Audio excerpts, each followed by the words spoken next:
And what we're saying here is the basic New Testament storyline is confirmed by non-Christian sources.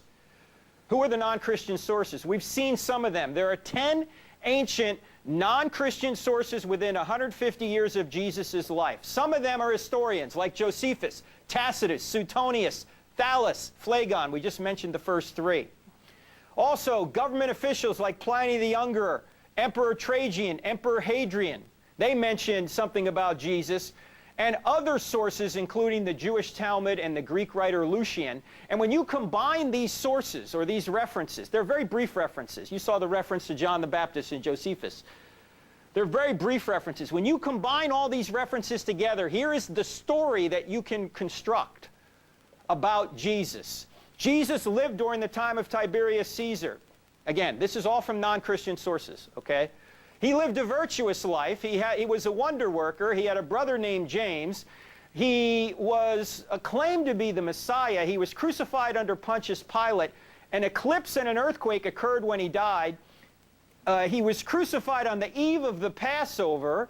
His disciples believed he rose from the dead. His disciples were willing to die for their belief. Christianity spread rapidly as far as Rome, and his disciples denied the Roman gods and worshiped Jesus as God. Now, does anyone notice anything about this list of facts here?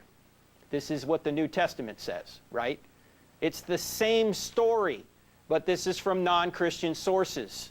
Now, notice these non-Christian sources don't say they believe Jesus rose from the dead. Otherwise, they'd be Christians.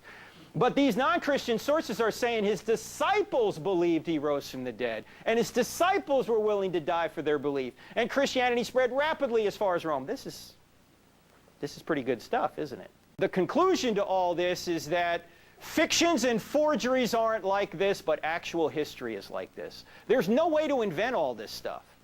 I mean, how can you get, especially when you think about the external writers, how do you get Josephus, Tacitus, Suetonius, and all these guys to verify what you've said when they're writing in another time period, 40, 50 years later? They don't, you know, they're not there to verify what you're saying, but these incidental, interlocking puzzle pieces are showing you that this is eyewitness testimony.